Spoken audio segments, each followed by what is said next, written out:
Assembleia de Deus, escritor e conferencista internacional. Vamos receber com muita alegria o pastor Josué Brandão, aplaudindo e glorificando bem forte o nome de Jesus.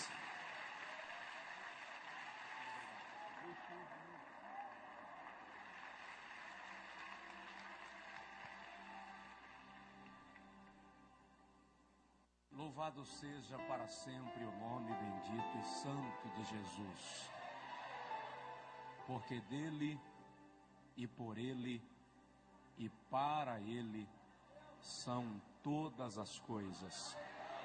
Glória, pois, a ele eternamente. Queridos, eu quero saudá-los com a graça e a paz do Senhor. Podem assentar-se, muito obrigado. Quero saudar fraternal e carinhosa, bem como calorosamente, pastor Jerônimo Onofre, presidente deste seminário, os pastores aqui presentes, das mais diversas regiões deste abençoado país. Quero saudar nesta noite, nesta manhã, os irmãos que estão nos telões, aí ao redor, nos 6 auditórios anexos, participando destas manhãs, tardes e noites de ministração da palavra de Deus. Quero nesta manhã apresentar o meu respeito aos mais diversos homens de Deus que já estiveram ministrando aqui ao longo deste seminário, desta conferência que começou no sábado. Foram muitos, e a cada um Deus usou segundo a sua misericórdia, segundo a disposição de cada coração.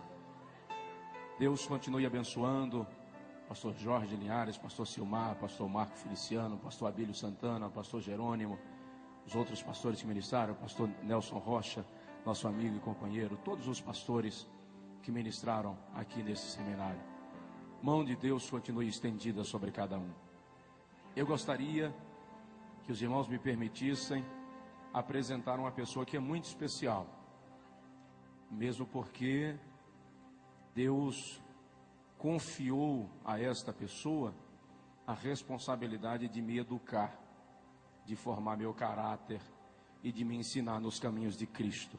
É o meu pai, pastor Gervásio, está aqui. Eu agradeço a Deus pela sua vida. Vem, nos abençoe. Vem da Bahia, onde nós moramos e servimos ao Senhor, sim. Eu estou vindo de Macapá e São Luís esse final de semana para compartilhar com os irmãos da palavra de Deus. Eu quero, antes de fazer a leitura bíblica, expressar os meus sinceros agradecimentos ao pastor Jerônimo e à sua equipe pelo privilégio que nos deram de convidar-nos para participar desse seminário e cooperar aqui, colaborar com o reino de Deus e engrandecer o nome de Jesus, porque somente Ele é digno. Deus abençoe. Quero também pedir oração por nós, pela minha casa, pela minha esposa, pelo nosso filho, para que Deus continue nos guardando, nos abençoando, nos dirigindo, segundo a sua misericórdia. Eu estava orando ali, pedindo a Deus socorro para hoje de manhã, e eu lembrei-me que há 3 anos atrás, nosso filho hoje tem 8 anos, há 3 anos atrás, portanto com 5 anos, eu estava viajando, ele tinha 5 anos, e a minha esposa entrou no quarto e flagrou meu filho orando, nosso filho orando, e ele disse, eu acho que ele queria dizer, Deus protege meu pai, guarda, alguma coisa desse tipo, mas me parece que ele não achou a palavra, e ele disse, Jesus, fica em cima do meu pai. E hoje de manhã eu estava orando aqui, e eu me flagrei dizendo, Jesus, fica em cima de mim. Portanto, queridos, nós queremos ser despidos de toda e qualquer vaidade nesta manhã. Eu quero ministrar nesta manhã na tua vida que todo pensamento será levado cativo a obediência de Cristo. Porque Deus é digno de ser honrado nesta manhã. Amém? Deus abençoe cada pastor. Em nome de Jesus, cada pastora e servos de Deus, do Deus Altíssimo. Antes de ministrar a palavra, eu queria dizer para os irmãos, depois da pregação eu acredito que nós não teremos ambiente para falar disso, então eu quero encerrar a mensagem assim, chorando e devolver o microfone. Por isso, queridos, do lado direito aqui estão os nossos materiais no stand aí exposto. E junto com os meus materiais estão os materiais do pastor Josué Gonçalves. O pastor Josué Gonçalves é um ministro que Deus levantou para abençoar a família no Brasil. E ele está aí lançando 2 livros, 129 sermões esboçados, que são de sua autoria para pastores, para pregadores, e 104 erros que um casal não pode cometer. São best-sellers no Brasil, que vão abençoar a sua vida. E do pastor Josué Brandão, tem aí o livro Jovens Bem-Sucedidos, estão aí. Nós temos 16 temas de mensagens em DVDs. E hoje a gente lançou uma promoção aí, uma promoção pentecostal. DVD custa R$25. Nós vamos vender hoje a R$12 um DVD. Se o irmão pegar de 2 acima, você vai pagar R$10 no DVD. E nós temos aí diversas mensagens em CDs também, que custa R$7 um, 2 por 10.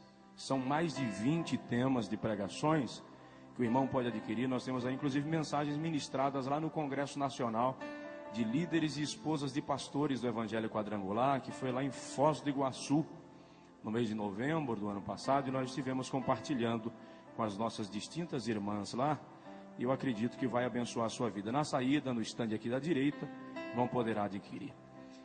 Eu lhe convidaria para ficar em pé outra vez, por favor. Abra comigo a sua Bíblia, por gentileza, no profeta Ezequiel, capítulo de número 22. Profeta Ezequiel, capítulo 22, versículo... Pastor Alex, por favor, pastor. Ezequiel capítulo 22, versículo 30.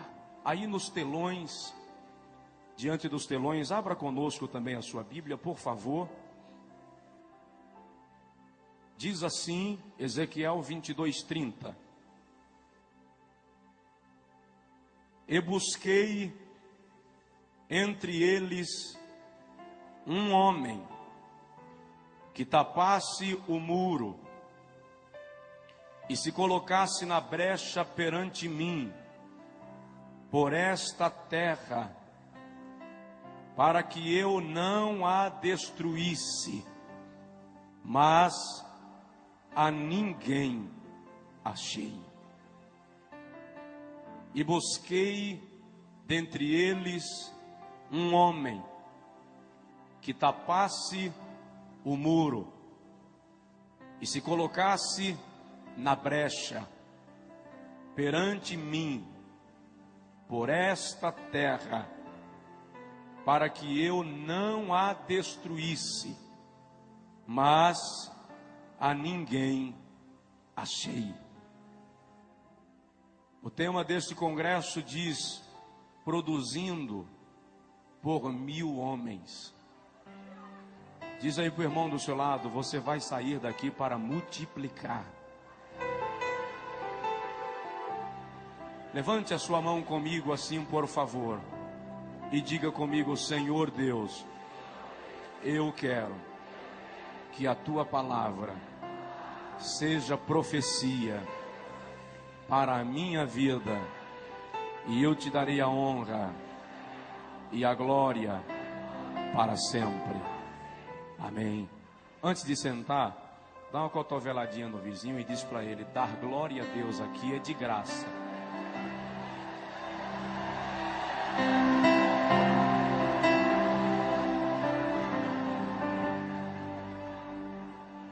Pastor Alex, que esteve em contato comigo, pastor Germano, muito obrigado, amados. Deus abençoe. Obrigado. Eu gostaria de, nesta manhã, refletir com os irmãos sobre o homem que Deus procura. O homem que Deus procura. O profeta Ezequiel exerceu o seu ministério entre os cativos de Judá, que estavam na Babilônia por conta dos pecados e falta de arrependimento da nação. No capítulo 3 do livro do profeta lido, quando o Senhor Jeová o chama para profetizar ao povo, o Senhor também deposita sobre Ezequiel um grau de responsabilidade, na qual o Senhor diz ao profeta: se eu te mandar falar a alguém sobre o seu pecado, e tu não falares, e ele morrer na sua transgressão, o seu pecado ou a sua alma eu requererei de ti. Mas se eu te mandar falar e tu falares, e o ímpio não se converter e morrer no seu pecado, dele próprio requererei a sua alma. O capítulo 22 de Ezequiel, precisamente, retrata-nos um dos momentos mais caóticos da história de Judá e expressa-nos um desalento divino. Quando Deus faz uma observação em todo o contexto judaico, em busca de alguém que pudesse representá-lo diante do povo, e que pudesse representar o povo diante dele. E o Senhor observa que toda a nação havia se corrompido. Filhos não obedeciam aos seus pais. Genros, noras, sogros e sogras já não tinham parâmetros morais. A nação estava completamente submersa na idolatria. As três principais classes de pessoas em Israel eram os reis, profetas e sacerdotes. E o Senhor foi à corte em busca de um rei, de um príncipe, de algum descendente da linhagem real, que pudesse representar o povo. Mas o texto diz que os príncipes estavam com as mãos manchadas de sangue, tomados pela violência, pela injustiça, pela corrupção. Então Deus deixa a corte e vai ao templo, em busca dos sacerdotes. Os sacerdotes eram representantes de Deus, ou representantes do povo diante de Deus. Mas o Senhor se surpreende quando observa que os sacerdotes também não eram fiéis. Eles ofereciam manjares detestáveis no altar de Deus. O seu sacrifício era rejeitado por Deus. Como os sacerdotes não estavam em condição de representar o povo na brecha, o Senhor então vai às montanhas em busca dos profetas. Enquanto os sacerdotes eram representantes do povo diante de Deus, os profetas eram representantes de Deus diante do povo. Mas o Senhor observa que os profetas eram mentirosos, transmitiam mensagem a bel prazer, para agradar as pessoas que lhes ouviam. É quando o Senhor percebe que nem reis, nem sacerdotes, nem profetas estavam em condição, que ele cochicha com Ezequiel e lamenta e diz: eu busquei entre eles um homem que tapasse o muro e estivesse na brecha perante mim por esta terra, para que eu não a destruísse, mas a ninguém achei. É uma tragédia quando o pecado, a corrupção, consegue se estabelecer no meio do povo de Deus, de tal forma que o Senhor não encontra ninguém capaz de interceder, de liderar um movimento de arrependimento e conversão, de conduzir o povo de volta ao avivamento.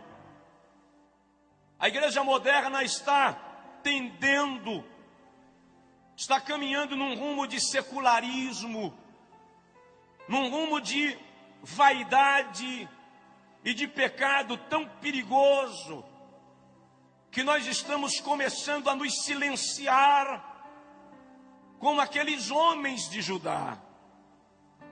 Só há uma diferença, é que naqueles dias o Espírito Santo não morava neles, o Espírito Santo vinha sobre eles e depois voltava.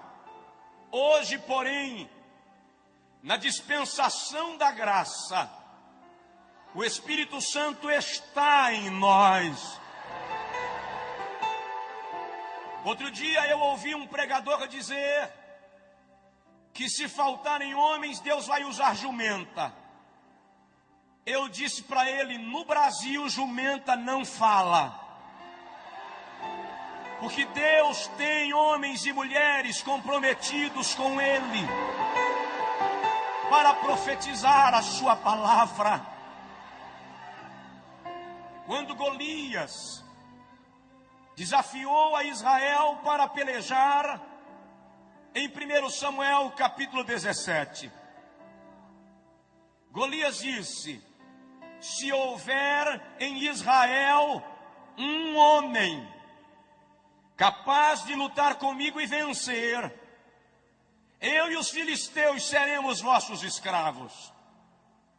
Golias não estava desafiando uma nação, ele estava querendo um homem.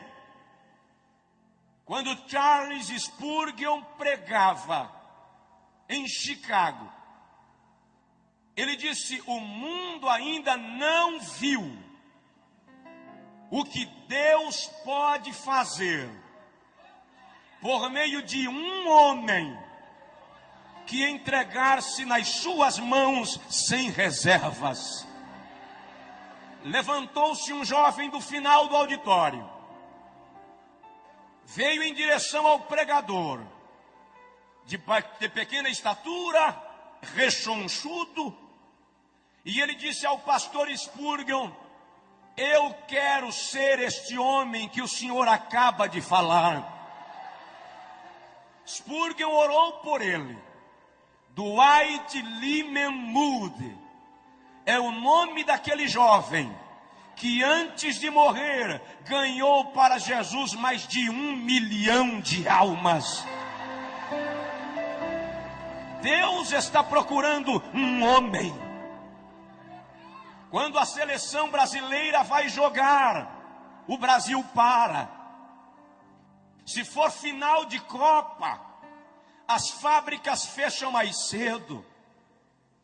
Na Copa lá do Oriente, quando os jogos eram transmitidos aqui pela madrugada, eu vi aeroportos lotados diante de televisores, terminais rodoviários, gente que não dormia de madrugada para assistir o jogo do Brasil. Se 11 homens atrás de uma bola conseguem parar uma nação, imagina uma igreja cheia do poder de Deus, o que é capaz de fazer. Ei, macho, rei macho de cova. Deus está procurando alguém. Mas que tipo de homem Deus procura?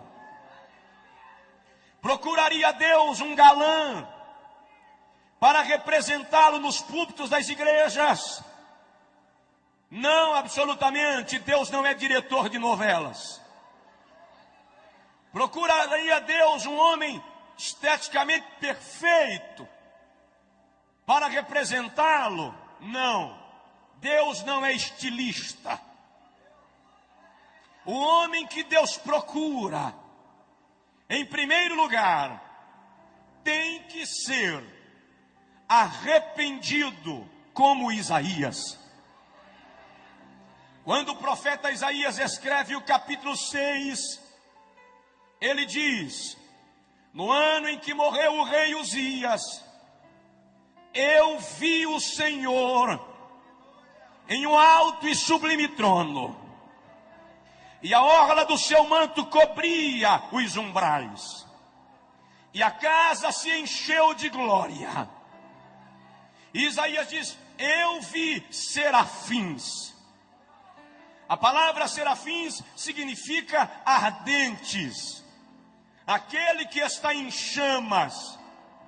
E Isaías diz que os serafins com duas asas cobriam os rostos em reverência à santidade de Deus. Com duas asas cobriam os pés em reverência à missão da igreja.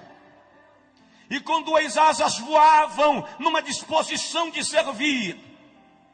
E diziam: Kodesh, Kodesh, Kodesh, Yahvé, Sabaoth, Santo, Santo, Santo, é o Senhor dos exércitos. Aqui e nos auditórios anexos do telão, levante a mão comigo, por favor. Vamos juntos. Santo, Santo, Santo é o Senhor dos exércitos.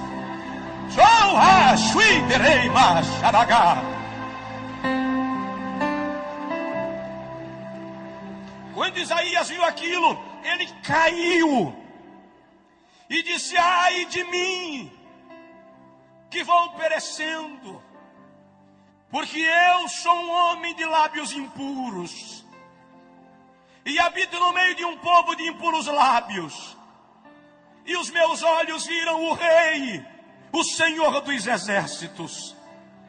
Quando ele prostra-se, ele vê que o anjo voa do altar com uma tenaz e uma brasa nela, e toca nos lábios do profeta, e diz: perdoado é o teu pecado e a tua iniquidade retirada.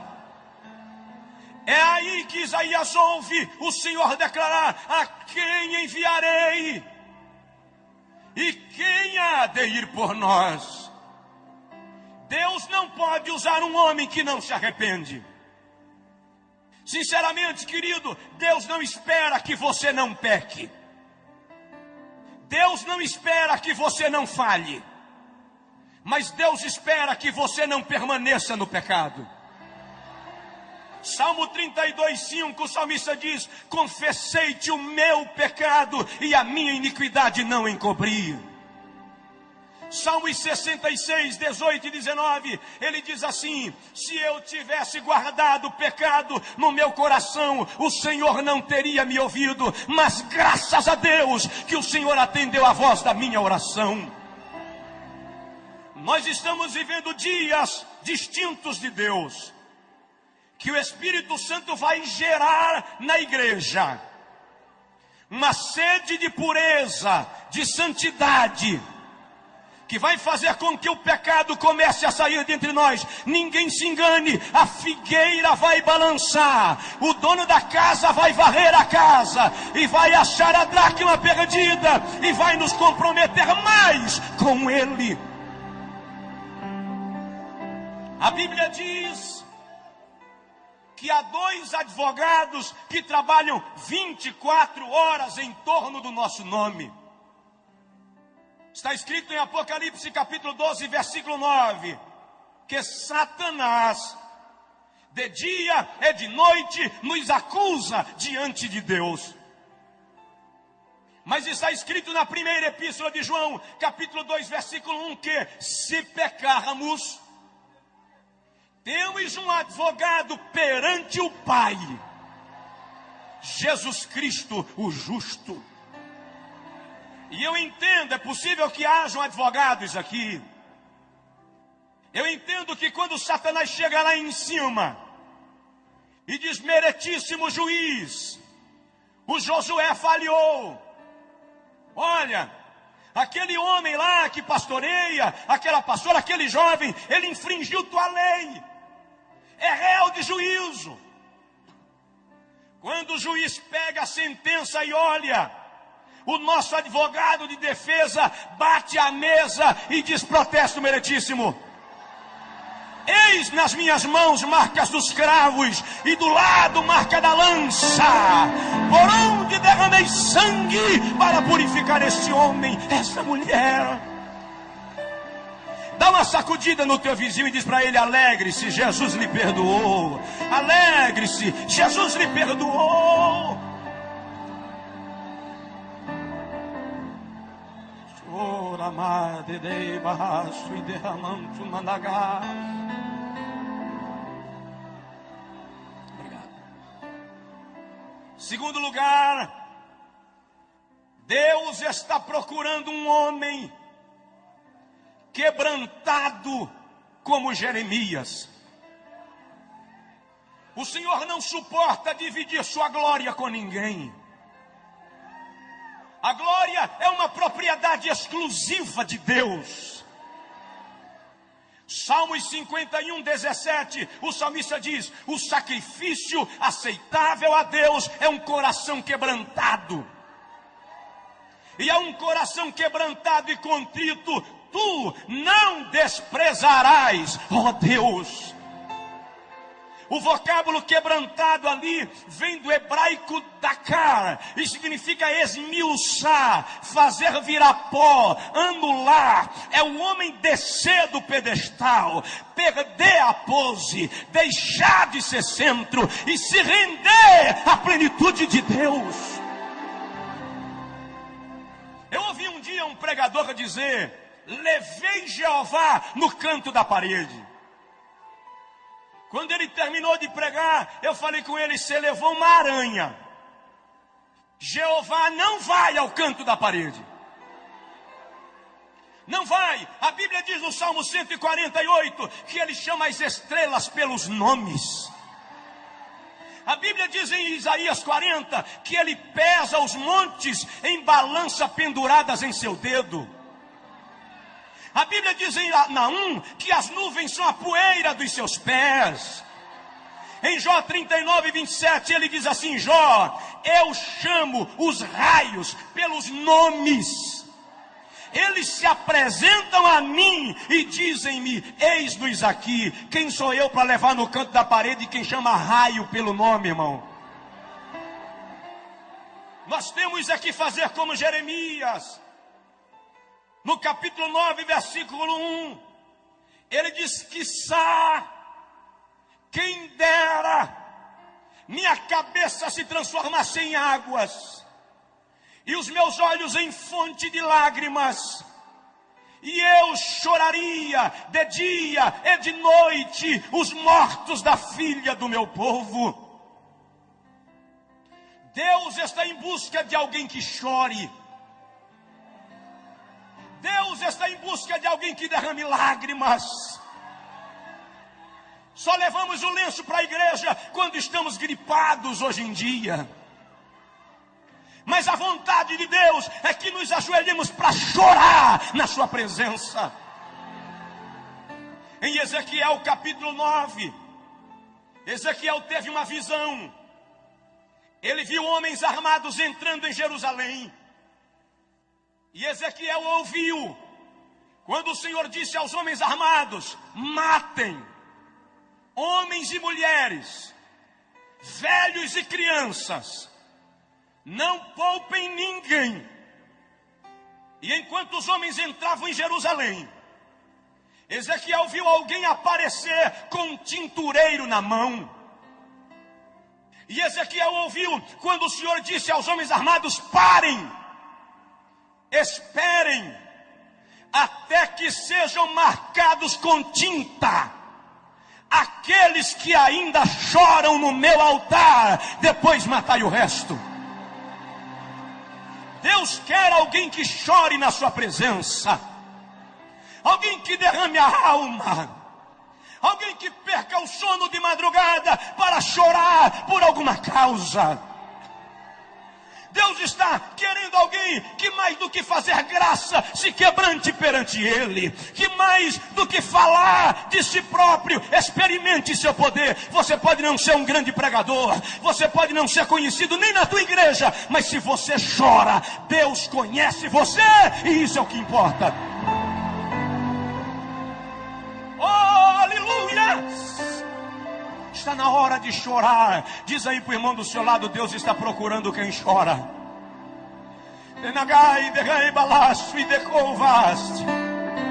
Romanos 12:15, a Bíblia diz: chorai com os que choram. Quantas vezes você está em casa e alguém precisa de oração e Deus quer você para orar? Minha esposa estava grávida, 8 meses de gestação. Na madrugada de 23 de agosto, ela acordou sentindo dores de parto. Eu levei-a ao hospital da pequena cidade onde morávamos na época, em 96.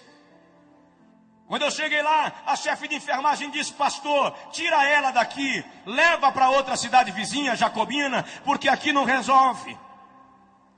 Quando eu cheguei lá, a médica que havia acompanhado o período pré-natal me disse: tem que interná-la agora. Enquanto eu preenchia a ficha de internamento, a bolsa do líquido amniótico rompeu. A hemorragia começou. Em menos de 30 minutos a médica me disse: eu preciso fazer um parto cesáreo para salvar a mãe, porque a criança já morreu. Não tem mais chance. Eu fiquei atônito. E ela disse para mim: você demorou a responder, já pensou na possibilidade de ficar viúvo? Eu disse para ela, com 22 anos, não. Fui para o carro que eu estava, ajoelhei no lastro e comecei a chorar. Enquanto eu chorava, eu disse a Deus: é a esposa e o filho, eu não aguento. De repente eu parei e disse para mim mesmo: eu não posso chorar agora, eu tenho que resolver. E eu voltei e disse à médica: faz o parto, mas faça o possível. É a esposa e o filho, é o fígado e o coração. Eu não tenho 2 de cada, só tenho um.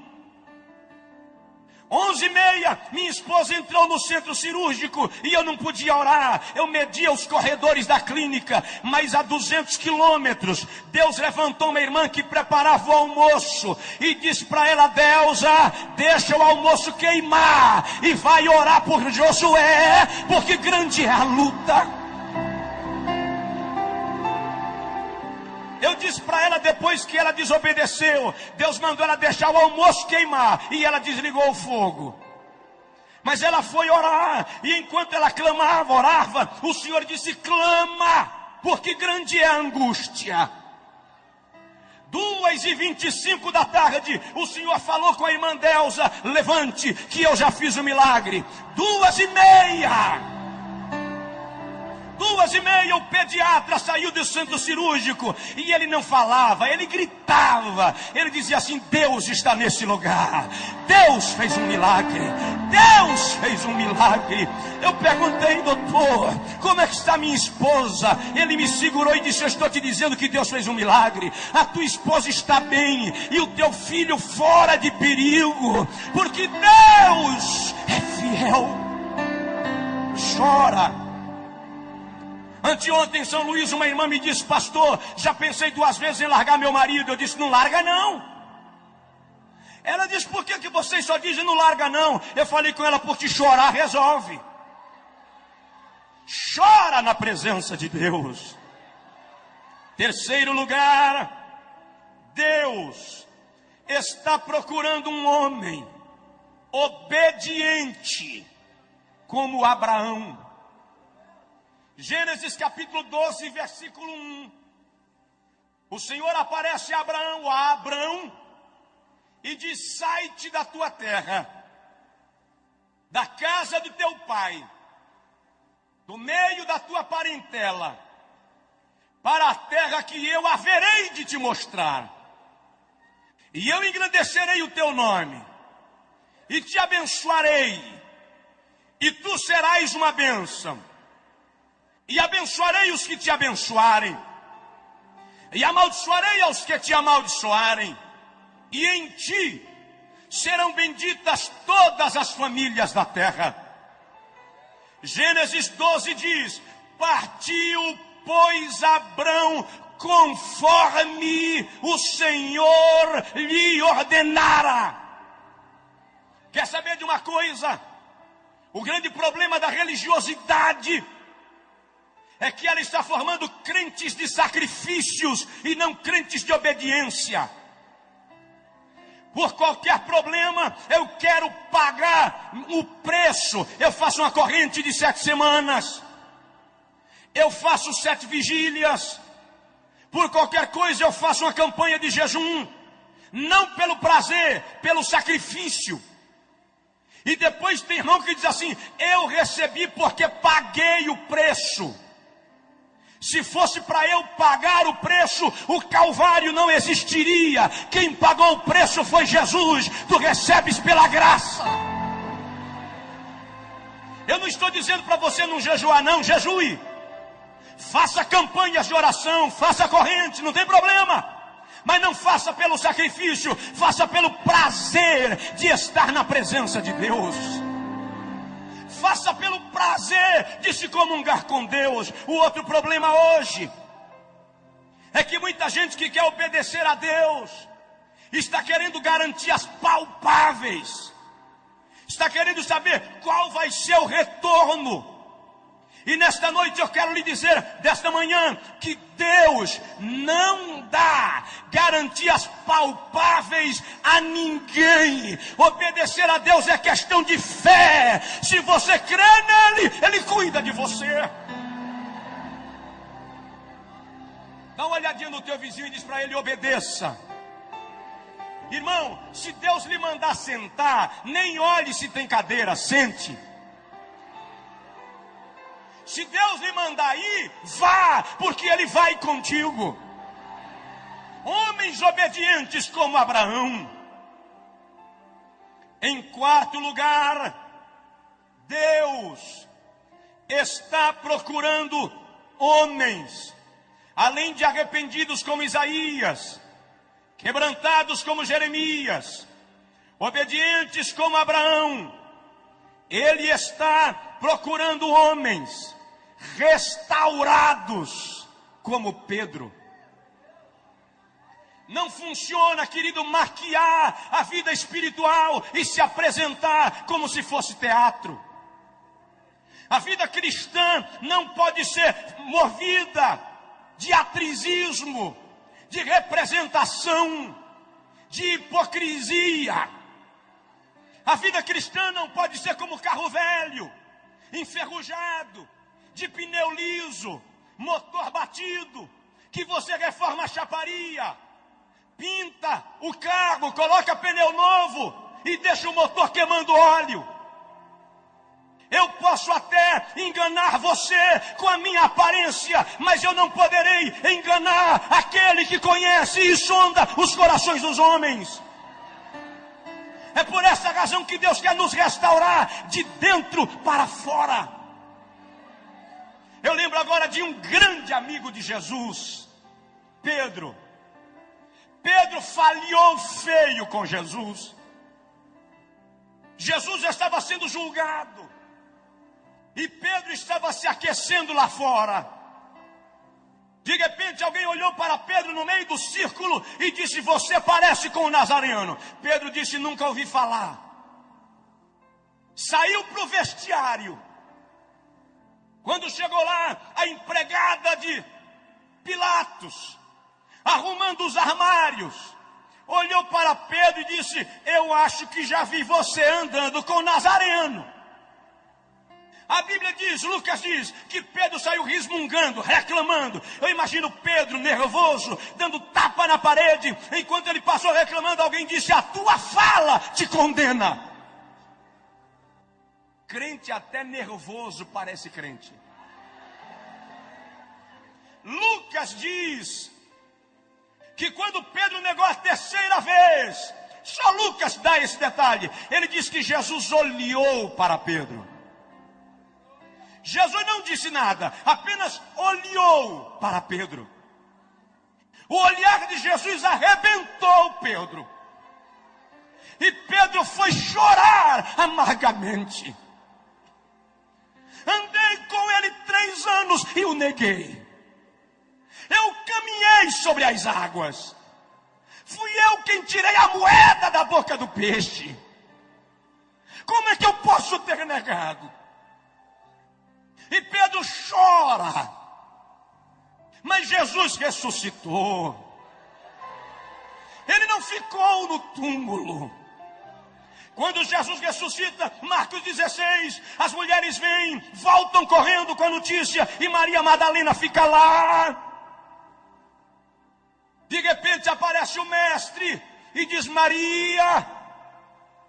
E ela diz Rabi, Rabone, Raboni, mestre, meu mestre, meu bom mestre. E Jesus diz, não me toca Maria, vai para lá e diz aos meus discípulos e a Pedro que eu vou para a Galileia. Por que Jesus disse e a Pedro? Por que não e a João, que ficou ao pé da cruz até a última hora? Porque Jesus sabia que Pedro não teria coragem de encará-lo. E eu imagino Maria chegar na reunião dos 12 e dizer, olha, eu vi o mestre. Ele me disse que é para a gente ir para Galileia, que lá ele vai conversar com a gente. E você, irmão Pedro? Sim, irmã Maria, Jesus disse que você não pode faltar lá.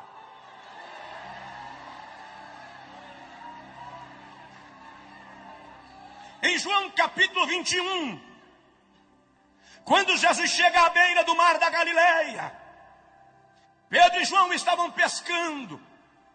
Alguém gritou da praia, Pedro, João, é o mestre.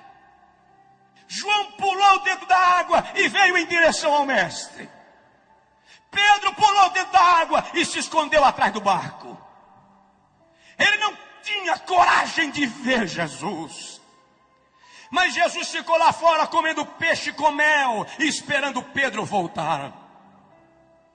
Quando começou a esfriar e Pedro não aguentou mais ficar lá, ele gritou, João, joga minha capa. Diz aí pro teu vizinho, Deus espera você. Ei, rachou, leanda dagar. Tem gente que veio para esse congresso arrebentado por dentro, fragmentado. Deus estava esperando você aqui.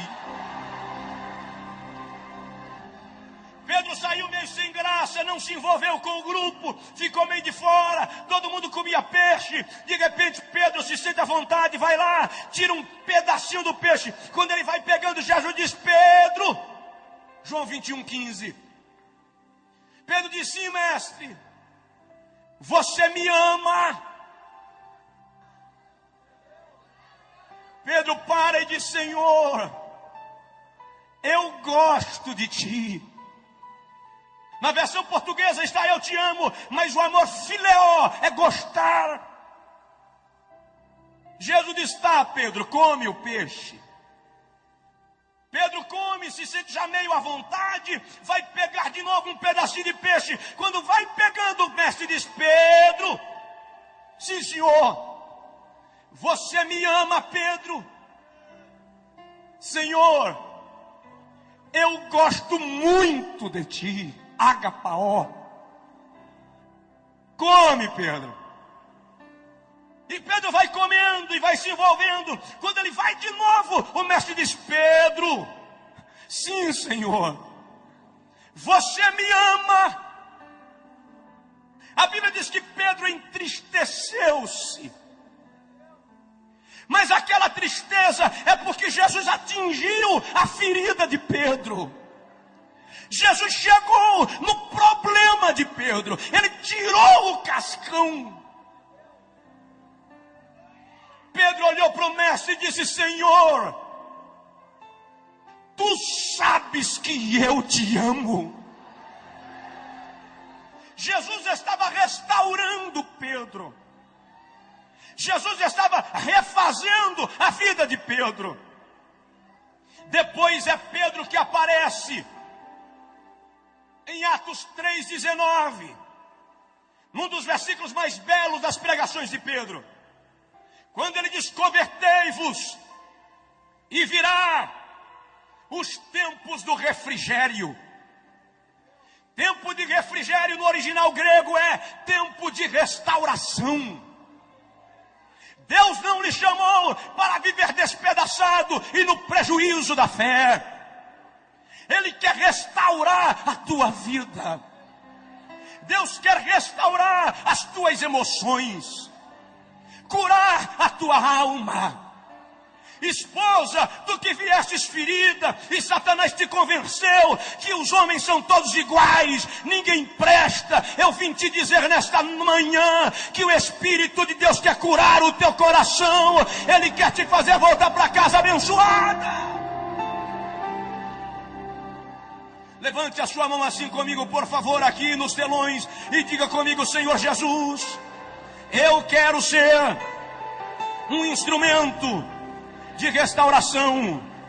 Se for possível, coloque a mão no ombro do irmão do seu lado, ou pegue na mão dele e dê uma palavra profética de vitória, de restauração, de milagre na vida dessa pessoa, porque tu não vais sair daqui do jeito que viestes. É tempo de restauração. Deus está procurando homens restaurados. Deus está querendo mudar você. Oh, rai de quei de racho e de ramandagare bagai, andui de remacharagalabagas. Deus vai restaurar teu lar, restaurar tua família, restaurar a tua vida, quebrar as barreiras. Eu lembro agora de Jó, de como Satanás arrebentou com a vida de Jó. A Bíblia diz que as jumentas foram queimadas, as ovelhas foram queimadas, os jumentos foram levados pelos caldeus, os camelos pelos sabeus. Jó ouviu e não tem problema. Enquanto morre vaca, você recupera. Enquanto morre jumento, você recupera. Mas de repente alguém chega e diz: Jó, os teus filhos. Jó pergunta: o que tem os meus filhos? Satanás mexeu na vida de Jó onde não podia mexer, nos filhos. Olha, Jó, eles estavam na casa do irmão mais velho. Veio um redemoinho com um terremoto e derrubou a casa. Os teus filhos morreram. Até ali Jó aguentou. Mas quando disseram: teus filhos morreram, não deu mais. Coração de pai e mãe não aguenta isso, irmãos. O texto da língua portuguesa diz que Jó prostrou-se a adorar, e adorou. Mas não é só isso. O texto original é o seguinte: quando disseram teus filhos morreram, Jó caiu. Não é que ele prostrou-se para adorar, não. É que as pernas não se firmaram, não deu para ficar em pé. Ele desmaia. Quando Jó desmaia e alguém tenta reanimá-lo, Jó abre os olhos e diz: o Senhor me deu, o Senhor me tomou, louvado seja o nome do Senhor.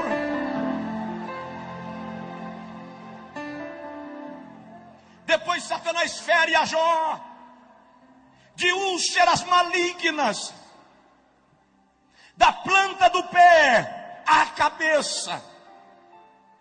No capítulo 6, Jó diz que até na sua boca haviam tumores purulentos. De repente Elifaz chega e diz: Jó, eu tive um sonho pavoroso. Eu vi um bicho, Jó. A fisionomia eu não discerni, mas era um vulto. Capítulo 8. E eu me amedrontei, e os meus cabelos se arrepiaram. Quando Satanás viu que Jó não blasfemaria, ele disse ao anjo da morte: ronda, Jó, Não tem macho que não estremeça quando o gelo da morte lhe bate o corpo. Quando Jó sentiu o gelo da morte, capítulo 13, versículo 15, ele diz: ainda que ele me mate, eu ainda esperarei no Senhor.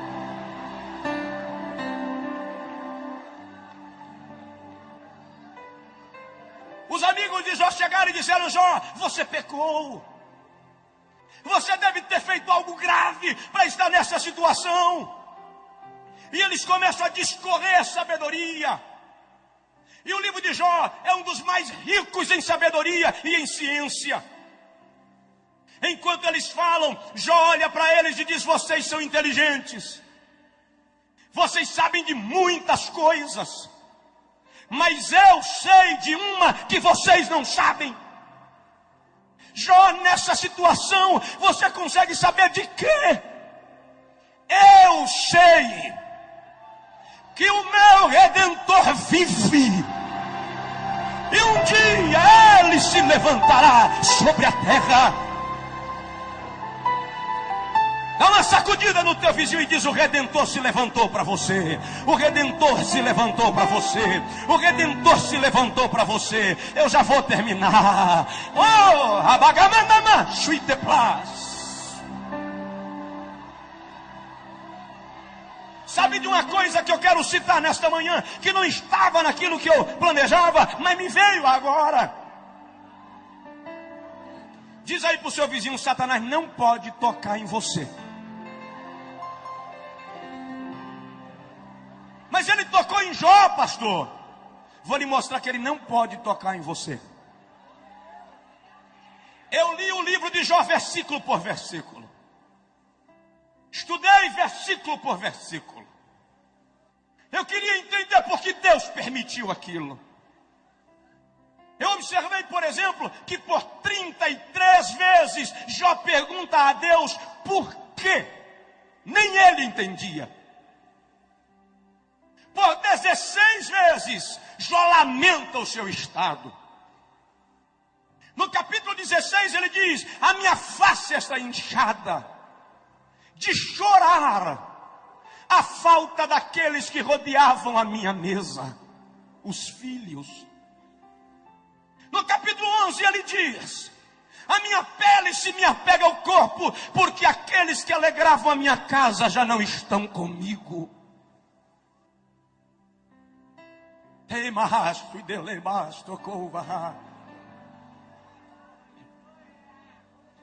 Mas no livro de Jó só tem uma reclamação. Está no capítulo 9, versículo 33.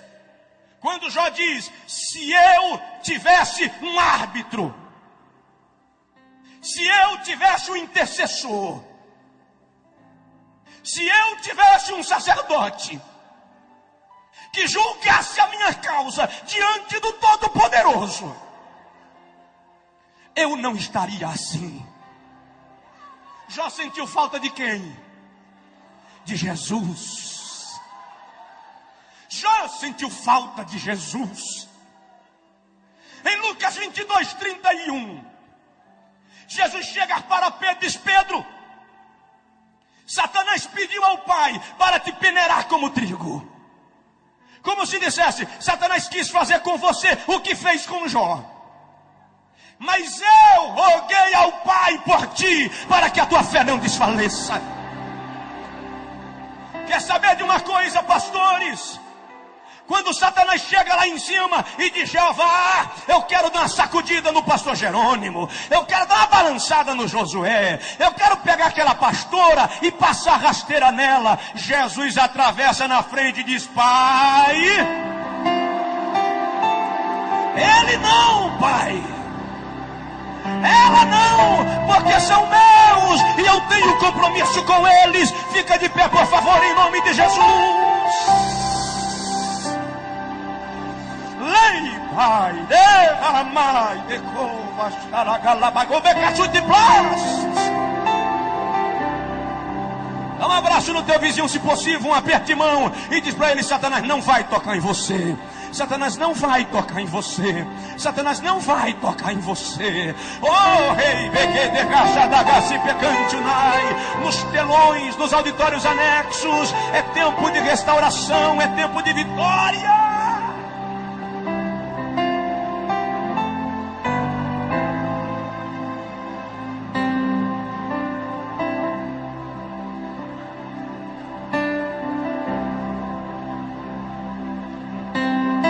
Terminar.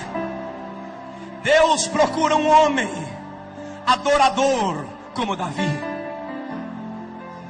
Diz aí para o teu vizinho: a tua vida tem que ser uma adoração. Deus está procurando alguém que o adore.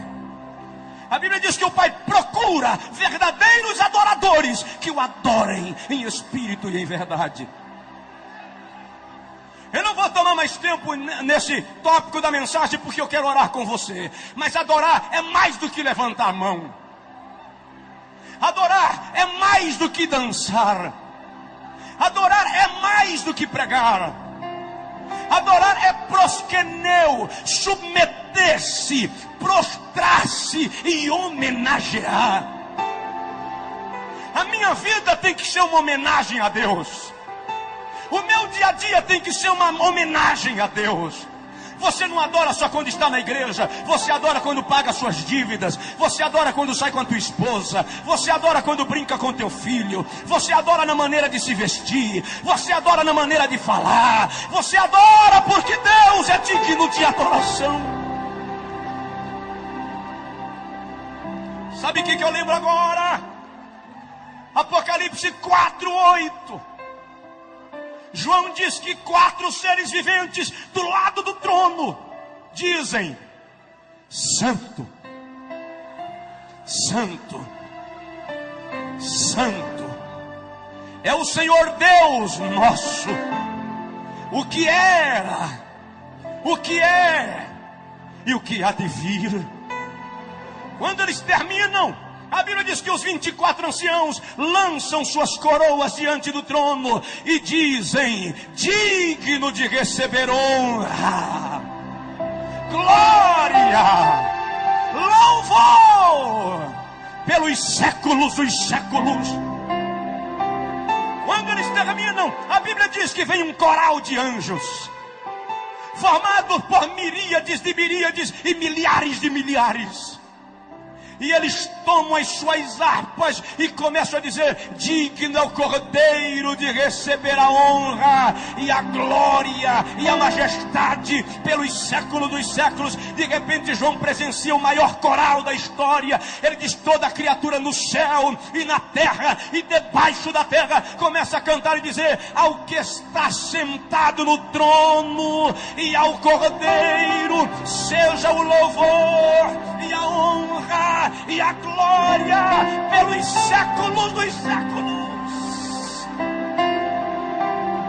De mão levantada, por favor, aqui e nos 6 auditórios anexos pelo telão. Meu Pai, em nome de Jesus, eu quero te pedir agora a evidência da palavra que preguei. Preguei a tua palavra, Senhor, e eu quero a evidência dela nesse lugar, nesse auditório e nos 6 auditórios anexos. Eu peço agora um manto da tua plenitude estendido aqui. Eu quero crentes sendo curados, sendo batizados, sendo restaurados, sendo completamente abençoados. Eu vou contar até 3 e Deus vai mandar um vento da plenitude. O ruach de Deus vai soprar aqui. Em nome do Pai. 2, em nome do Filho. 3, em nome do Espírito Santo. Receba agora uma descarga do poder de Deus.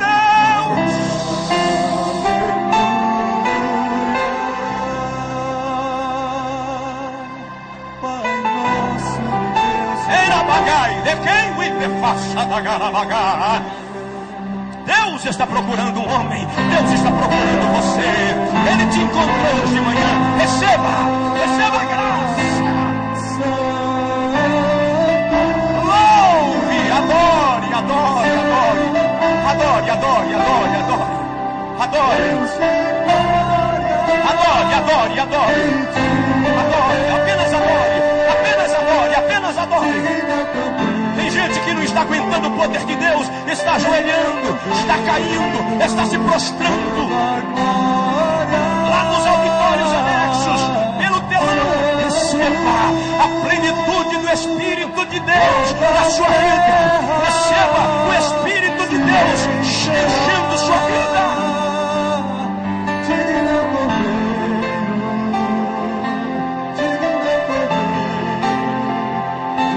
É tempo de cura, é tempo de restauração. Deus procura um homem, Deus procura alguém.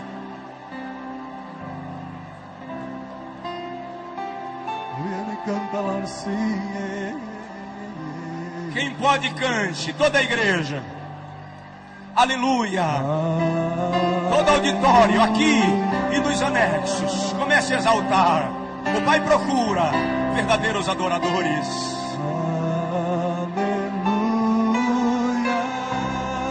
Santo és tu, Pai nosso e Deus e poder. Aleluia, toda a igreja num grande coral. Aleluia. Santo, Santo. recebe, Pai. Santo. Oh, triuno Deus Deus. de glória e de poder. Digno Cordeiro. Ei, Mahashmi. Digno Cordeiro. Toda glória. Adore, adore, adore, adore. Lá em cima, adore. Aqui, no auditório, nos anexos, pelos telões, aqui na plataforma. Adore, Ele é digno, Ele é digno, Ele é digno. De todo louvor. Ei, Pai, Deus, me dê paz. Deus de glória e de poder. Digno Cordeiro. Oh, por favor, Digno Cordeiro. por favor. Antes de eu devolver o microfone, aqui e nos telões, por favor, eu gostaria que você agora abençoasse com uma oração a vida da pessoa que está do seu lado. A Bíblia diz, sem contradição alguma, o menor é abençoado pelo maior. Maior aqui é Jesus. Nós somos apenas servos seus, filhos, amigos. Mas eu gostaria que você orasse pela pessoa do seu lado. Ministra sobre ele agora. Lá no telão vai haver uma corrente de poder de Deus neste lugar, que vai passar de vida para vida aqui. Deus está curando agora. Tem gente aí que está recebendo cura divina agora. Você vai sentir a mão de Deus tirando a enfermidade do teu útero. Tu vai sentir a mão de Deus tirando a enfermidade do teu corpo, do teu coração, da corrente sanguínea. Aleluia, pastor Jerônimo, pastores que coordenam esse seminário. A plenitude de Deus continue sobre as vossas vidas. A unção de Deus continue sobre vós. Pastores que ministraram nesse seminário, os que ainda estão aqui, os que já foram, a mão de Deus continue sobre vocês. Os que ainda vão ministrar, a graça de Deus venha sobre a vossa vida. Pai nosso e Deus. Ei, barabadagachei de gremacha da bagai. Aleluia, pastor Flamarion. Aribedagachei de candagabarrandagai. Adore, adore, adore, adore, adore, adore, adore, adore, adore. Santo, Santo, Deus de glória e de poder. Digno Cordeiro, digno Cordeiro, de todo louvor. Santo,